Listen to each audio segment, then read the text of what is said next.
જિલ્લામાં છેલ્લા 80 દિવસથી હુડા મામલે હિંમતનગરની આસપાસના 11 ગામોમાં વિરોધના વંટોળો ફૂંક્યો છે, જેના પગલે આજે 11 ગામોમાં થયેલી પદયાત્રાના સમાપન મુદ્દે હજારોની જનસંખ્યામાં લોકો એકઠા થયા હતા. તેમજ આવનારા સમયમાં તાત્કાલિક ધોરણે હુડા રદ કરવા આકલ કરાઈ છે. જો કે એવું ન થાય તો આવનારા સમયમાં રાજકીય રીતે પણ વ્યાપક પ્રત્યાઘાત સર્જાય તેમ છે. હિંમતનગર સહિત આસપાસના 11 ગામોનું હુડા મામલે થયેલા નોટિફિકેશન બાદ વિરોધનું વાવાઝોડું સર્જાયું છે. રાજકીય રીતે વિવિધ બેઠકો થયા બાદ હજુ સુધી કોઈ ઉકેલ આવ્યો નથી. સ્થાનિક આગેવાનો સહિત હુડા રદ કરવા માટે થયેલી સમિતિ 11 ગામોના પ્રવાસ કરી એકતા તેમજ હુડા રદ કરવા મામલે સ્થાનિક લોકોને સમજાવટ માટે પદયાત્રા કરી હતી.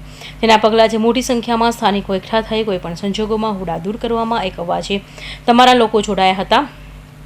જોકે મોટી સંખ્યામાં એકઠા થયેલા લોકોએ પોતાનો રોજ જાહેર મંચ સહિત નિવેદનો પણ દર્શાવ્યું હતું. આવનારા સમયમાં હુડા મામલે કેવા સમીકરણ સર્જાય છે એ તો સમય જ બતાવશે, પરંતુ અત્યારે 11 જેટલા ગામોમાં મામલે રોષ વ્યાપ્યો છે. તે રાજકીય રીતે પણ કેટલાય નેતાઓને સામે પ્રશ્નાર્થ ઊભો કરે તો નવાઈ નહીં. 85 દિવસથી અમારા આંદોલન ન થયા, પણ આજ દિન સુધી કોઈ નિર્ણય લેવામાં આવ્યો નથી.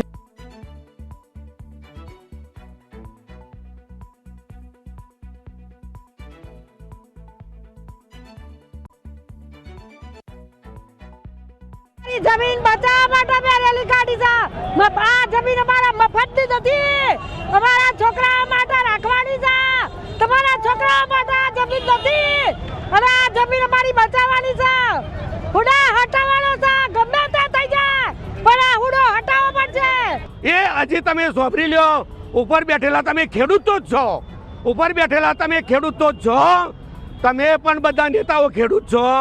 બધાને ખબર જ છે કે પરિસ્થિતિ હું છે એમ. પણ ખરેખર તમે બધા સમજી જાઓ. બે હાથ જોડીને અમે ખેડૂતો તમને નમસ્કાર કરીએ છીએ કે અમારી વેદના તમે સાંભળો અને જલ્દીથી જલ્દી એનો ઉકેલ લાવો એવી અમે ભગવાનને પ્રાર્થના કરીએ છીએ. જો કે આવનારા સમયમાં હુડા રદ ન થાય તો કોઈપણ કક્ષા સુધી સ્થાનિકો વિરોધ કરી શકે છે. સાથોસાથ આવનારા સમયમાં સ્થાનિકો સ્વરાજની ચૂંટણી આવી રહી છે, ત્યારે તાલુકા પંચાયત અને જિલ્લા પંચાયતમાં પણ ભાજપ સામે રોષ વ્યક્ત કર્યો છે. તેમાં કોઈપણ નેતાને પ્રવેશબંધી ફરમાવી છે. જોકે તેમ છતાં પણ કોઈપણ રાજકીય નેતા હિંમતનગર તાલુકાના ગામોમાં પ્રવેશ કરશે તો જાહેરમાં તેના કપડાં ઉતારી લેવા સુધીની ચીમકી આપવામાં આવી છે.